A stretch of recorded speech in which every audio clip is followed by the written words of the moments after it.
up, Yesh Gamers? Robert the Bruce here. Today we are looking at another episode of Squad Stompin. This time the theme is to trust your squad. And what that means is when you're playing with a group of guys that you know how they play, you work well together, trust them to do their role. And if you're assigned or have announced that you're going to be doing something specific, don't leave that because you start thinking that they can't get the job done on their end. Trust your squad. Let them do their part, you do your part, and watch it all come together as one awesome weapon system. Your whole squad is a weapon system that the enemy won't be able to stop. Here starting out, we ran into a little early fail, getting popped by the enemy chopper right at the beginning, and I quickly recognize that's going to be a big threat through this game if we leave him unchecked. Where's our chopper? I don't see him in battle. I never saw our chopper get shot down. Oh, that's because no one took our chopper, and this happens. People just kind of forget, and they all assume that someone else is going to do it. Doesn't matter if you were a good chopper pilot, bad, mediocre. Get out there and at least contest that chopper. Get him away from your team and let your team do what they do.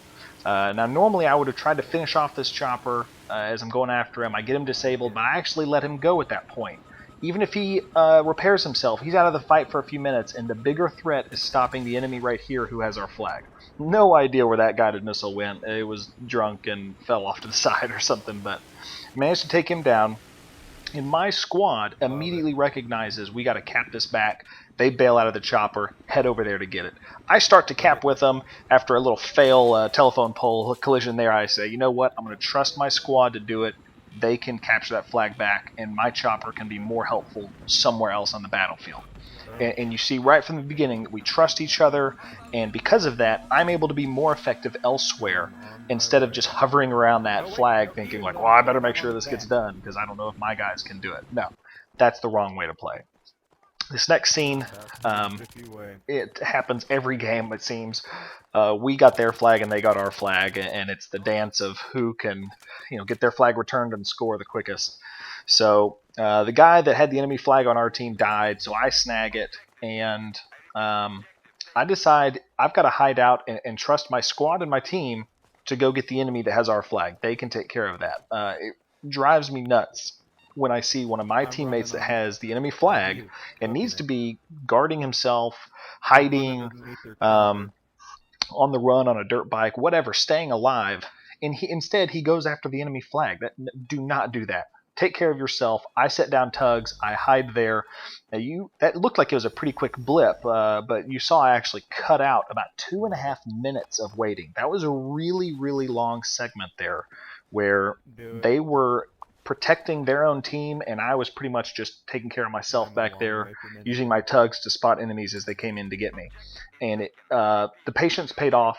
Eventually, my teammates were able to get the enemy killed, get our flag returned, and I could score. Now, the temptation is to run off on offense again, but I recognized no one is at our base defending.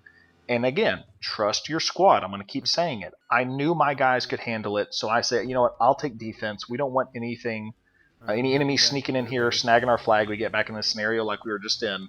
I'm going to stay here, watch our base, kill the bad guys that are trying to creep in around here, and let my boys do their job, capping the enemy flag. And boom, they get it done, immediately cap the enemy flag again, or snag it again and start heading back. And it's just an awesome system of relying on each other and knowing that each of our teammates is going to do their job and they're going to do it well. And so I can just sit here on defense. I told them I was going to play defense, and I don't need to stray from that, because if I leave and suddenly they get in here and steal our flag, my teammates are going, whoa, what happened? Where were you at? No, I sit back, watch defense, and bam, this game went from a 0-0 tie game to very, very quickly a 3-0 victory for us. So again, trust your squad, guys. Announce what your role is going to be, and then stick to it. Thanks so much for watching. Click that huge subscribe button down there at the bottom if you haven't already.